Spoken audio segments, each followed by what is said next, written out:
नाज़रीन अस्सलाम वालेकुम, मैं हूँ इमरान वसीम। नाज़रीन, इस प्रोग्राम में जो ख़बरें आपके साथ हम शेयर करने जा रहे हैं, उन ख़बरों में नाज़रीन एक ख़बर ऐसी है जिसमें इमरान वसीम ख़बर बना है। यानी इस प्रोग्राम में पहली मर्तबा इमरान वसीम की ख़बर भी आप सुनेंगे। अब इमरान वसीम कैसे ख़बर बना है और इस ख़बर के अलावा हमारे प्रोग्राम की जो दीगर अहम ख़बरें हैं, जिनमें चंद ख़बरों की जो हेडलाइंस हैं, जो टाइटल्स हैं, वो थंबनेल पे आप नाज़रीन पढ़ चुके हैं। इसके अलावा भी कुछ अहम ख़बरें हैं, लेकिन प्रोग्राम का आगाज़ करने से पहले आपसे दरख्वास्त करेंगे कि चैनल को सब्सक्राइब कर लें, बेल आइकॉन का बटन प्रेस करें और अगर आपको हमारी वीडियो पसंद आती है तो इसको लाइक भी करें और अपने जानने वालों के साथ हमारे इस प्रोग्राम को शेयर भी करें। तो मॉर्निंग व्लॉग का जो हमारा फॉर्मेट होता है, उस फॉर्मेट से अपने प्रोग्राम का आगाज़ करेंगे। सबसे पहले तो नाज़रीन, एहतसाब अदालत में आज बानी तहरीक इंसाफ इमरान खान के ख़िलाफ़ जो 190 मिलियन पाउंड अल-कादर ट्रस्ट का जो मुकदमा है, उसकी बड़ी अहम समाअत होने जा रही है। और आज की समाअत नाज़रीन इसलिए बड़ी अहमियत की हामिल है कि आखिरी समाअत पे इमरान खान साहब के वकला की जानिब से मुकदमे की समाअत को 15 दिन के लिए मुलतवी करने की इस्तदा की गई थी। और बुशरा बीबी साहबा ने जो जज हैं एहतसाब अदालत के नासिर जवेद राना, उन पे अदम एतमाद का इज़हार किया था, लेकिन बाद में वो अदम एतमाद जज साहब पे वापस ले लिया गया। बुशरा बीबी साहबा को 3 मरतबा बनाया गया, तीसरी मरतबा वो राज़ी हुई और फिर जो इल्तवा की दरख्वास्त थी 15 दिन की आप तारीख डाल दें, जज साहब ने वो मुस्तरद कर दी थी।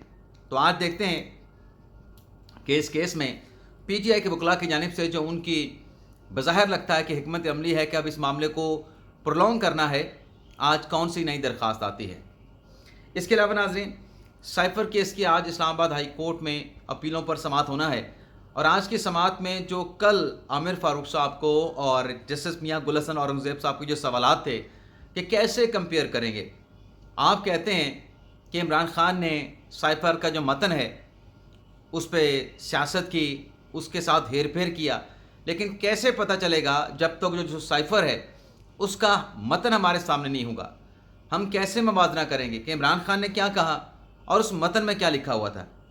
तो उस पे जो FIA के प्रोसिक्यूटर हैं, उनकी जानिब से पेशकश की गई थी कि अगर अदालत कहे तो ये साइफ़र हम अदालत को दे सकते हैं, लेकिन इनवैलिड में होगा, लेकिन उसको रिकॉर्ड का हिस्सा न बनाया जाए। और साथ में प्रोसिक्यूटर ने यह भी अदालत में एक और बात रखी कि ट्रायल कोर्ट में ये साइफ़र इसलिए नहीं दिया गया, जो बार बार बात आती है कि ट्रायल कोर्ट को ये साइफ़र नहीं दिया गया था, हाई कोर्ट के फैसले की रोशनी में ये साइफ़र ना इमरान खान की लीगल टीम को दिया गया और ना ही ये जो साइफ़र है वो ट्रायल कोर्ट में दिया गया। तो देखते हैं कि आज इस केस की समाअत होना है तो इसमें क्या साइफ़र जो है अदालत में पेश किया जाएगा और क्या आज की समाअत में हुक्मनामा सामने आता है, प्रोसिक्यूटर के क्या दलाइल मुकम्मल होते हैं या नहीं होते। इसके अलावा नाजरीन, ज़रताज गुल साहबा का नाम ECL में शामिल है, लेकिन वो चाहती हैं कि उनका नाम ECL से निकाल दिया जाए। तो आज इस्लामाबाद हाई कोर्ट में इस केस की समाअत है और आज की समाअत में हाई कोर्ट ने ज़रताज गुल साहबा का नाम क्यों ECL में शामिल किया गया, पुलिस के कहने पर किया गया, पंजाब हुकूमत के कहने पर किया गया, तो उसका रिकॉर्ड तलब किया गया है। इसके अलावा नाज़रीन, लाहौर हाई कोर्ट की गाड़ी की टक्कर से जो इस्लामाबाद की एक्सप्रेस वे पे जो 2 नौजवानों की हलाकत हुई, उस हवाले से मुकदमे का इंदराज और तफ्तीश मुकम्मल ना हो सकी। 2 रोज़ पहले इस्लामाबाद हाई कोर्ट में इस मुकदमे की समाअत हुई। आमिर फ़ारूक साहब ने शदीद बरहमी का इजहार किया इस्लामाबाद पुलिस पे और आज IG इस्लामाबाद को बुलाया गया है और चीफ जस्टिस आमिर फ़ारूक ने यह कहा पुलिस हुकाम को मुखातब करते हुए कि चाहे गाड़ी इस्लामाबाद हाई कोर्ट की हो, चाहे लाहौर हाई कोर्ट की हो, तफ्तीश तो पुलिस ने मुकम्मल करनी है। क्यों मुकम्मल नहीं हुई, क्यों गैर जिम्मेदारी दिखाई गई, 2 साल गुजर गए, 2 नौजवानों को कत्ल हुआ। IG साहब पेश होके वजाहत दें, जवाब दें। तो ये भी बड़ा अहम मुकदमा है। इसके अलावा नाज़रीन, जिस मैंने ख़बर का जिक्र किया कि जिसमें इमरान वसीम खुद खबर बना है, वो नाज़रीन मामला है कि बोल न्यूज़ की जानिब से मुलाजमीन को तनख्वाहें अदा नहीं की जा रही।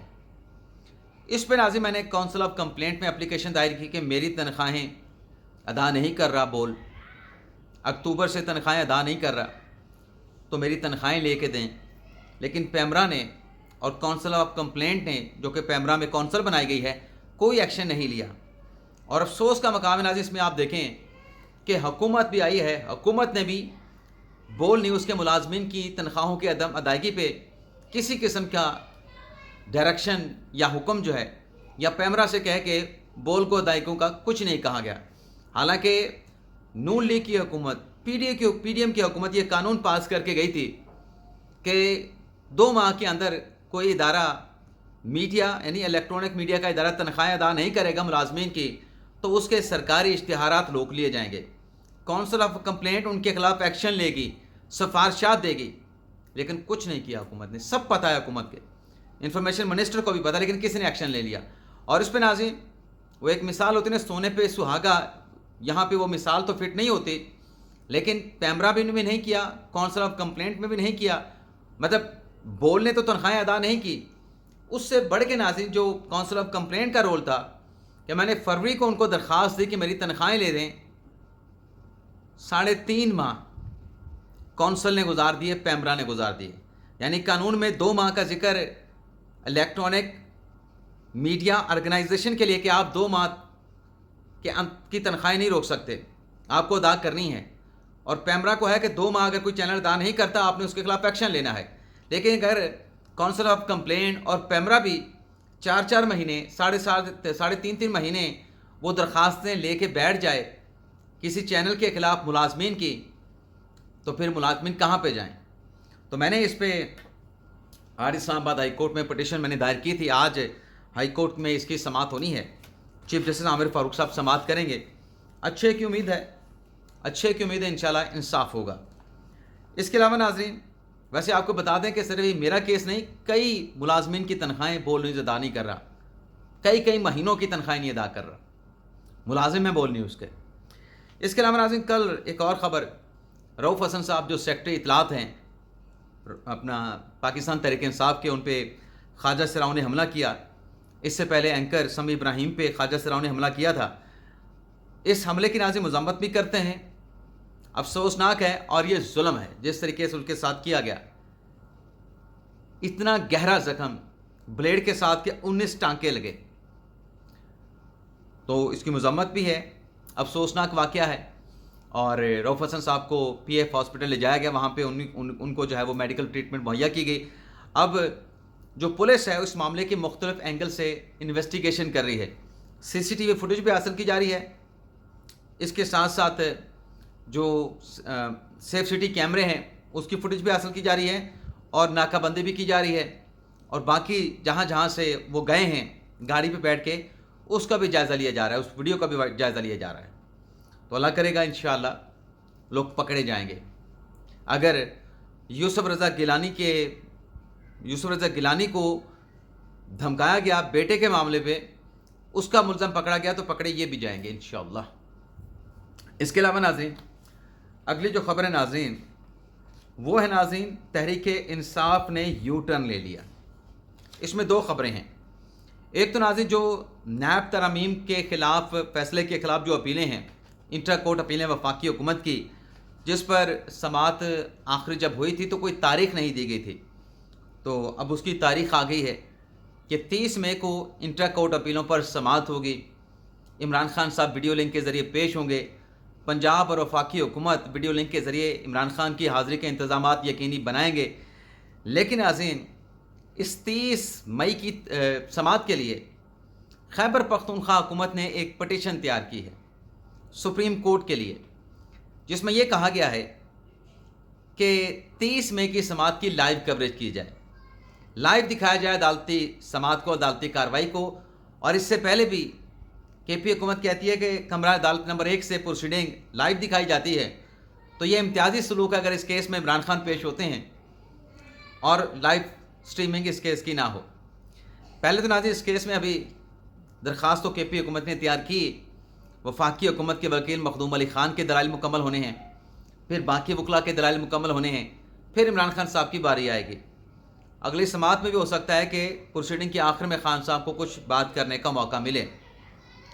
لیکن آج جو یو ٹرن میں نے کہا, یہ یو ٹرن آج ایسے ہی ہے. آپ کو یاد ہوگا کہ جب قاضی فائزہ کے خلاف ریفرنس چل رہا تھا سپریم کورٹ میں, तो काजी फैसल ने सुप्रीम कोर्ट में पटिशन दायर की थी कि उनके जो रेफरेंस के ख़िलाफ़ नज़रसानी की दरख्वास्तें हैं उसकी लाइव कवरेज की जाए।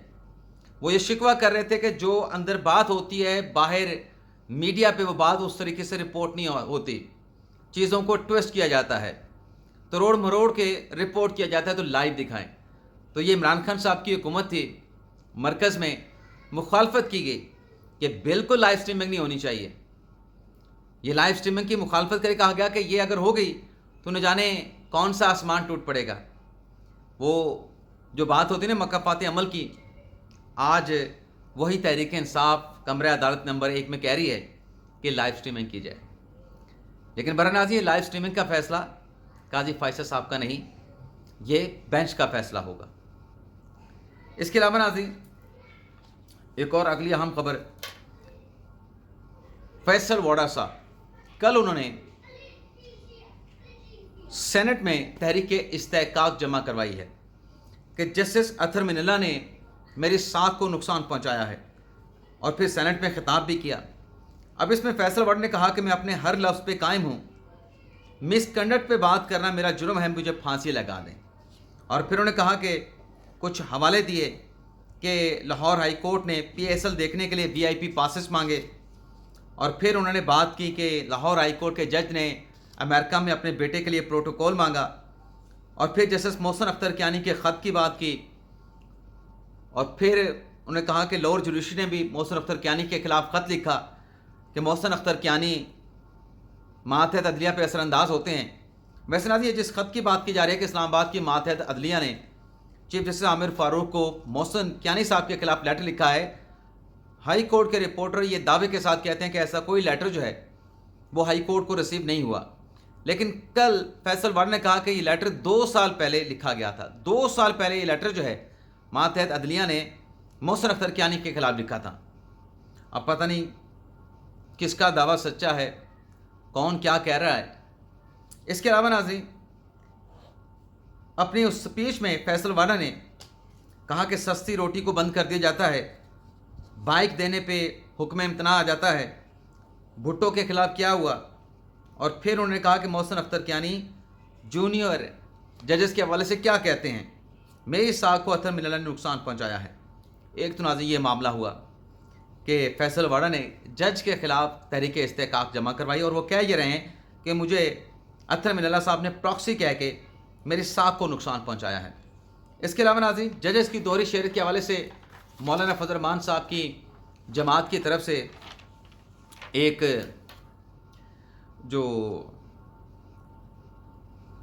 करारदाद कह लें, आइनी तरमीम की तजवीज़ जो है वो कौमी असम्बली में सेनेट में जमा करवाई गई, कौमी असम्बली में जमा करवाई गई, जिसमें यह कहा गया नूर आलम खान की तरफ से कि जैसे अरकान पार्लिमान की दोहरी शरीयत की इजाज़त नहीं, वैसे जजेस को भी दोहरी शरीयत की इजाज़त नहीं होनी चाहिए। इस पर आइनी तरमीम की जाए, आर्टिकल 177 में, 180 और 193 में तरमीम की जाए ताकि जजेस की भी दोहरी शरीयत ना हो। यहाँ पर नाज़रीन आपके साथ एक और ख़बर शेयर करते चलें कि पाकिस्तान तहरीक इंसाफ के जो सदर हैं, सीनियर सदर परवेज़ इलाही साहब, जो कि मुख्तलिफ मुकदमात में गिरफ़्तार थे, रिहाई भी उनकी हुई ज़मानत में, लेकिन कल उन्हें कोई 20 मुकदमात में उनकी जो गिरफ़्तारी है वो डाल दी गई। 3 लाहौर के केसेस में, 4 फैसलाबाद के केसेस में और 11 रावलपिंडी के केसेस में। अब इतने केसेस में गिरफ़्तारी डलने के बाद रिहाई तो नहीं हो सकती थी, लेकिन रात गए अचानक जो है परवेज़ इलाही साहब को, रात गए ये खबर आई कि परवेज़ इलाही साहब को रिहा कर दिया गया है, और वो कोट लखपत जेल से ज़हूर इलाही पैलेस पहुंच चुके हैं। यहाँ से बड़ी अहम डेवलपमेंट हुई है कि जून 2023 में परवेज़ इलाही की गिरफ़्तारी हुई थी। अब ऑलमोस्ट 11 महीने के बाद उनकी अचानक से रिहाई की खबर सामने आती, लेकिन दूर दूर तक उनकी रिहाई का कोई इम्कान नज़र नहीं आ रहा था। अच्छी खबर है, रिहा हो गए हैं, लेकिन अचानक ये खबर आना, इसके अंदर भी नाज़रीन खबर है। तो वो खबर आपके सामने हम लेके आएंगे, लेकिन थोड़ा सा आपसे वक्त चाहिए, मोहलत देंगे मुझे? बहुत बहुत शुक्रिया आपका वक्त देने का। ज़रूर आपके साथ ये खबर शेयर करेंगे। इसके अलावा नाज़रीन जो अगली खबर आपके साथ हम शेयर करने जा रहे हैं वो नाज़रीन खुफिया मुलाकातों के हवाले से। शहर इक़्तिदार में खुफिया मुलाकातें हुई हैं اور नाज़रीन एक नहीं, दो नहीं, 3 मुलाकातें हुई हैं, खुफिया मुलाकातें। और ख़ास बात है कि ये मुलाकातें इमरान खान साहब की हदायत पे हुई। और ये मुलाकातें करने वाले कौन थे नाज़रीन? असद कैसर साहब थे, साबिक स्पीकर कौमी असम्बली असद कैसर साहब। और ये मुलाकातें की गई छुप छुपा के खुफिया मौलाना फजल रहमान के साथ। उनके पाँव पकड़े गए, उनको मनाया गया, उनसे कहा गया कि जो हुकूमत के ख़िलाफ़ हमने तहरीक तहफ़्फ़ुज़ आइन की तहरीक चलानी है, उसमें आप हमारे साथ चलें। तो दावा किया जा रहा है कि कुछ चीज़ों पे मौलाना फजल रहमान के साथ तहरीक वाले जो हैं, हुकूमत मुखालिफ जो तहरीक वाले हैं, उनका जो है वो हो गया है, क्या कहते हैं, इत्तफ़ाक़ राय। लेकिन दूसरी तरफ से इस बात की तस्दीक नहीं हुई। अलबत्ता ये तहरीक इंसाफ ज़रूर कह रही है कि आइंदा आने वाले दिनों में इन खुफिया मुलाकातों के बाद ऑन द रिकॉर्ड भी मौलाना फजल रहमान के साथ मुलाकातें होंगी। उसमें उनको फिर राज़ी किया जाएगा कि हमारे साथ चलें। तो देखते हैं नाज़रीन, अच्छी बात है सियासी जमातें मुलाकात करें, लेकिन राना सनाउल्लाह साहब ने कहा था कि अगर मौलाना इमरान खान साहब की तहरीक में, हुकूमत मुखालिफ तहरीक में शामिल हो जाते हैं तो फिर बात तो एटलीस्ट एट द एंड जो है वो मुज़ाकरात पे आती है। तो बात जब मुज़ाकरात पे आएगी तो मौलाना फजल रहमान साहब फ़हम फ़रासत वाली शख्सियत हैं, पुराने सियासतदान हैं, तो हमें बातचीत करने में, मुज़ाकरात करने में ज़्यादा आसानी होगी अगर मौलाना फजल रहमान साहब उधर चले जाएँ। तो मौलाना साहब का तहरीक इंसाफ के साथ या तहरीक इंसाफ की हुकूमत मुखालिफ तहरीक में जाना, राना सनाउल्लाह साहब कहते हैं कि ये हमारे लिए फ़ायदा मंद होगा। तो देखते हैं क्या बनता है, मौलाना फजल रहमान साहब का इस तहरीक में जाना किसको फ़ायदा देता है। इसके अलावा नाज़रीन, साबिक़ वज़ीर आज़म की एक और केस में गिरफ़्तारी डाल दी गई है। जनाब परवेज़ इलाही साहब तो रिहा हो गए, लेकिन कश्मीर के, आज़ाद कश्मीर के जो वज़ीर आज़म हैं सरदार तनवीर इलियास साहब, उनकी भी रिहाई हुई थी, जो उनके ख़िलाफ़ इस्लामाबाद पुलिस स्टेशन में थाने में मुकदमा दर्ज हुआ था।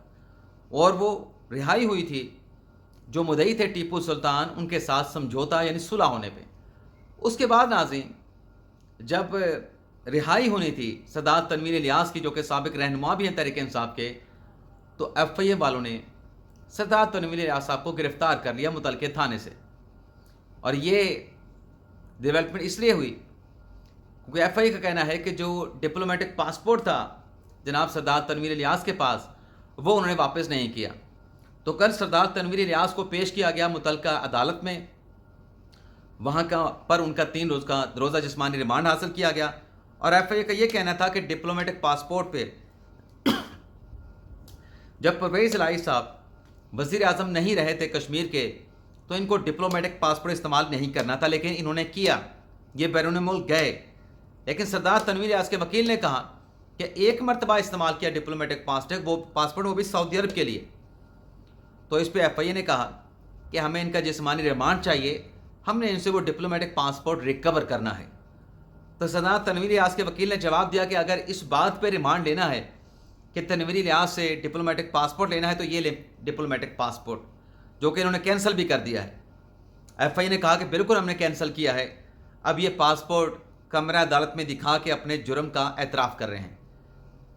तो फिर 3 दिन का जिस्मानी रिमांड दे दिया गया। 8 दिन का मांगा गया था, लेकिन 3 दिन का जिस्मानी रिमांड दिया गया। तो ये भी डेवलपमेंट हुई है, एक केस से बचे तो हैं, ज़मानत हुई सरदार तनवीर इलियास की, लेकिन दूसरे केस में गिरफ़्तारी डल गई। इसके अलावा नाज़रीन, ईरान के सदर इब्राहिम रईसी शहादत पाई, जहाँ बहक हुए। जो नायब सदर हैं मोहम्मद मुखबिर, उन्होंने ज़िम्मेदारियाँ संभाल लीं, लेकिन ज़िम्मेदारियाँ संभालने के बाद उन्होंने ऐलान कर दिया कि 28 जून को नए सदारती इंतखाबात होंगे, ईरान के अवाम नए सदर ईरान का इंतखाब करेंगे। और इस हवाले से नाज़रीन कहा गया है कि 30 मई से लेकर 4 जून तक जो सदारती उम्मीदवारान हैं उनकी रजिस्ट्रेशन का अमल किया जाएगा, और 12 जून से लेकर 27 जून तक जो है, जो सदारती कैंडिडेट्स होंगे वो अपनी इलेक्शन कैंपेन चलाएंगे, और फिर 28 जून को सदारती इलेक्शन होगा। तो ये नाज़रीन आज का हमारा व्लॉग, आपसे इजाज़त चाहते हैं। अल्लाह ताला हम सब का हामी नाज़िर हो। अपनी दुआओं में याद रखिएगा। अल्लाह हाफ़िज़।